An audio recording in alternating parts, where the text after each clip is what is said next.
Hello everyone. आज हम बात करेंगे अविस्फीति यानी डिफ्लेशन के बारे में।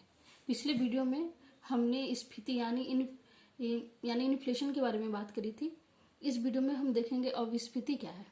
ठीक है, तो चलिए स्टार्ट करते हैं। अविस्फीति जो है वो स्फीति के विपरीत है, यानी कि जहाँ स्फीति में कीमतों में वृद्धि होती है, अविस्फीति में कीमतों में कमी होने लगती है।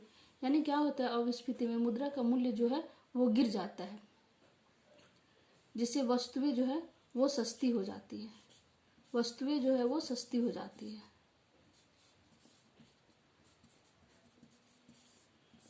सस्ती हो जाती है। अनैच्छिक बेरोजगारी को अविस्फीति का एक प्रमाण चिन्ह माना जाता है।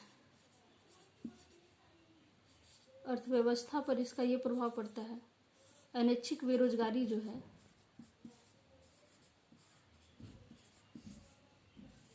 अनैच्छिक बेरोजगारी को अविस्फीति का एक प्रमाण चिन्ह माना जाता है। अनैच्छिक बेरोजगारी को अविस्फीति का प्रभाव क्या पड़ता है।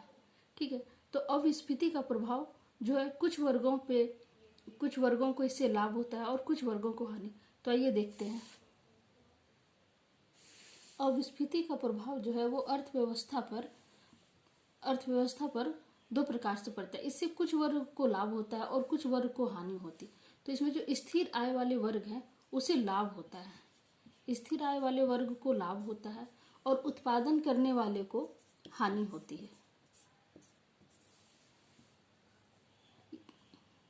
स्थिर आय वाले वर्ग कौन कौन है? इसमें निम्न वर्ग, मध्य वर्ग तथा कम आय वर्गों के लोग हैं। और उत्पादन करने वालों में उद्योगपतियों, कृषक, दुकानदारों। स्थिर आय वाले वर्ग जो हैं इसमें आते हैं निम्न वर्ग, मध्य वर्ग, श्रमिक, पेंशन भोगियों, किराए पे रहने वाले लोगों। इन सबों को जो है अविस्फीति में लाभ होगा। जबकि उत्पादन करने वाले जो लोग हैं जैसे उद्योगपति, कृषि, दुकानदार, भू संपदा धारक, व्यापारियों, इक्विटी धारकों, ये सबको जो है हानि होगी। तो अविस्फीति का अर्थव्यवस्था पर क्या प्रभाव पड़ता है, आइए जानते हैं। अविस्फीति का अर्थव्यवस्था पे निम्न प्रकार से प्रभाव पड़ता है। जब कीमतें गिरती हैं तो उत्पादन कम होने लगता है, क्योंकि आय और रोजगार कम होने लगता है, जिससे समस्त मांग गिरने लगती है।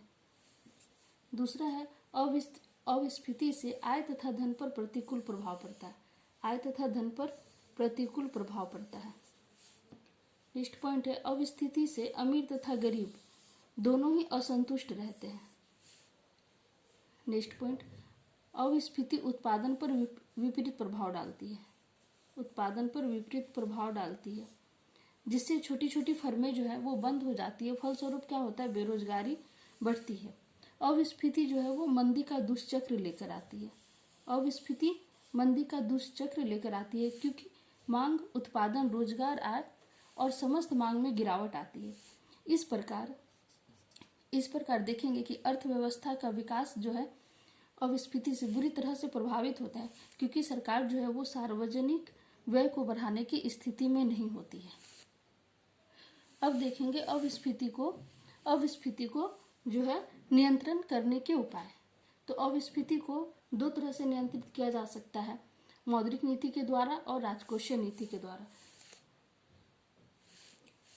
आप लोग इसे नोट डाउन कर लेंगे कॉपी में, पॉज करके इसे नोट डाउन कर लीजिएगा कॉपी में, और ये छोटे छोटे पॉइंट है, आप इसे आराम से याद कर सकते हैं।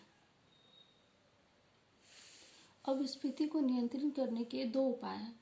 पहला, मौद्रिक नीति के द्वारा इसका नियंत्रण किया जा सकता है, और दूसरा राजकोषीय नीति द्वारा।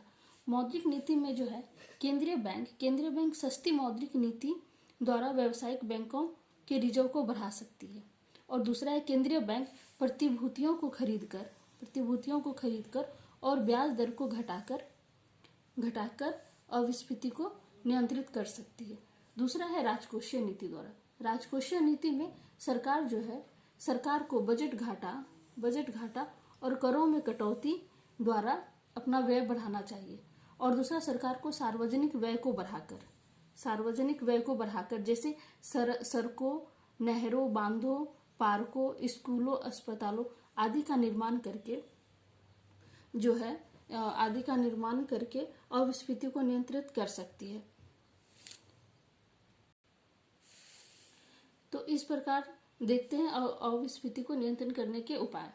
तो उम्मीद करते हैं कि आपको ये वीडियो पसंद आया होगा। अगर वीडियो पसंद आए तो लाइक, सब्सक्राइब कीजिएगा और फिर मिलते हैं नेक्स्ट वीडियो में एक नए टॉपिक के साथ। Take care.